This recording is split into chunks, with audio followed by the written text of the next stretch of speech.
Hello everyone, welcome to the channel. Today I'm going to be talking about my motovlogging helmet setup.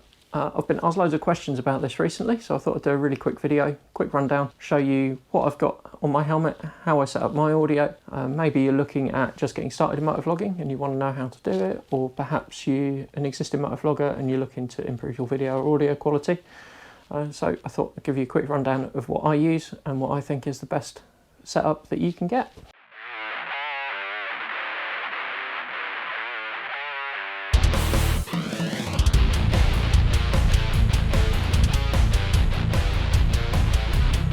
Before we get into this, my name is Sarah. I post motorcycle related content on YouTube every Friday and a mixture of motovlogs and general how-tos. So this is my helmet setup. The helmet itself is a showy ride. One of the things you want to look for in a helmet for motovlogging specifically is something that's nice and quiet. Obviously I'm not going to go into all the different nuances of fit and stuff with helmets. It's not what this video is about. Make sure you've got a helmet that fits. But if you're going to plan to do motovlogging and you're going to record in-helmet audio, try to pick one that's quiet. Some helmets have got big vents on them. They're actually quite noisy, especially some of the cheaper helmets. So do look for something that's quiet. Check out the reviews. They normally tell you how loud the helmets are. I chose a showy helmet because it fits me nicely. My head fits showy helmet, and it was a good trade-off of quality, price, and it's nice and quiet. On the helmet, I have got a pin lock visor. This helps an awful lot when you are motovlogging because you really want to keep your visor closed when you're recording in-helmet audio so you don't get too much wind noise.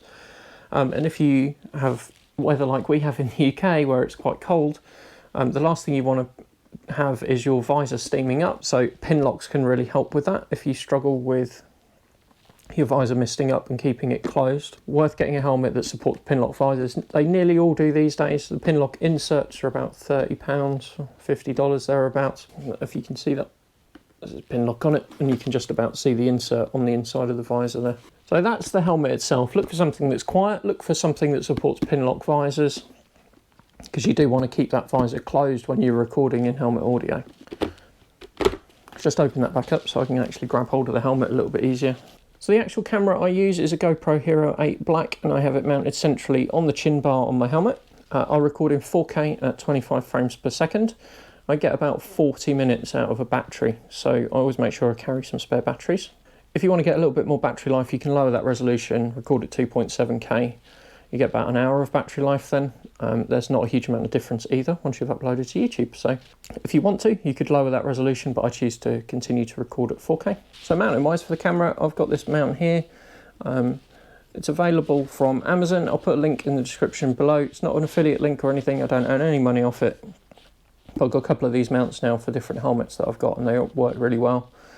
They're nice and neat, and they allow you to get that camera tucked in nice and tight, because you want to keep your mount arms as short as possible to stop any unwanted vibration. The image stabilization can only do so much in these cameras. So I'll pop a link down below for these anyway. They're about £15. They're really, really cheap. And that is attached to a normal GoPro mount base on the helmet, which is just stuck on with a 3M VHB sticky pad, which you get with most of the mounts. And that is it. This has been on my helmet now for over a year, hasn't moved, haven't had any issues with it. Make sure you've got a good mount, nice and solid. The only normal thumb screw that I leave in is the one that actually mounts the camera. The others I replace with bolts so I can really do them up and lock it all off. And this mount is dedicated to this helmet. It's set up, and the angles are all set up for this helmet. Nice thing about the Hero 8 is it doesn't need a surround, it doesn't need a mount, it's got a mount built into the bottom of the camera itself. The next thing you're going to need is a GoPro mic adapter, the dreaded GoPro mic adapter. Now to plug this into your camera, you're going to need a new door, which has got a cutout. And what this unfortunately means is this setup is no longer waterproof, so if it really chucks it with rain, I have to stop recording, which is a bit of a pain and is a downfall of having to use these mic adapters with the GoPros.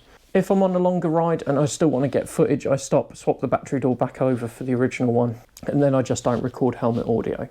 So mic adapter is just attached to the side of the helmet with a little bit of Velcro.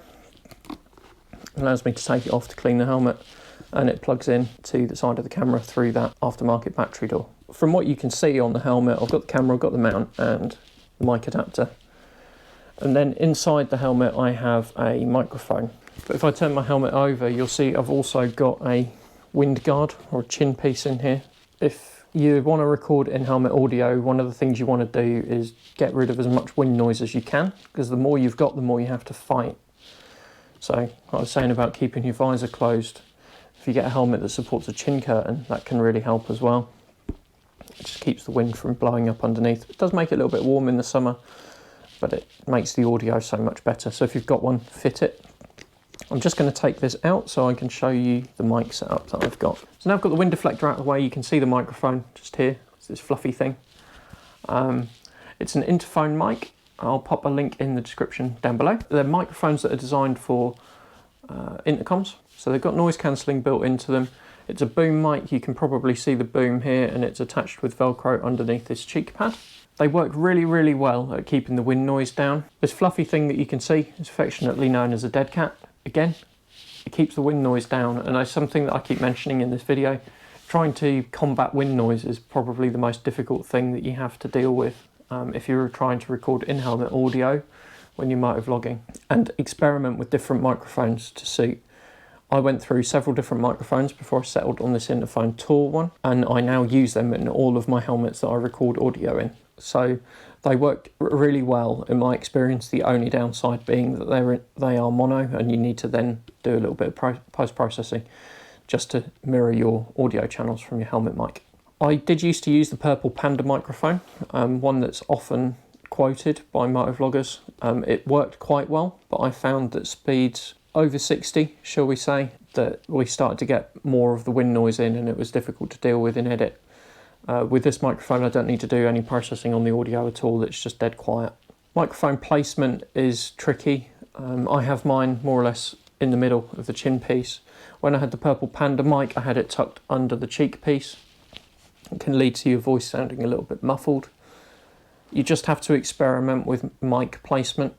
There is no magic formula for it. You just have to try different things, because every helmet's wind noise is slightly different. The buffeting is slightly different on different bikes with different fairings or no fairing. So you just have to experiment with mic placement. But I recommend that you use either the purple Panda mic and tuck it in a cheek piece as a starting point, or try one of these interphone Tour mics.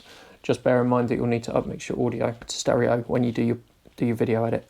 So that was a very quick rundown of my motovlogging helmet setup. I think it's the best setup that you can get at the moment for a budget. Your Hero 8 Black cameras are now quite considerably cheaper, considering the Hero 9's just come out. If you still can't quite stretch to the Hero 8 Black, the Hero 7 Black is still a cracking camera. I use that as my dash cam, so if you've watched any of my motovlog videos, you'll see me talking to the camera now and again when I'm riding, and that is the camera that I use for those shots. The image quality between the two is very, very similar. So that's it for my video on how I set up my motovlogging helmets.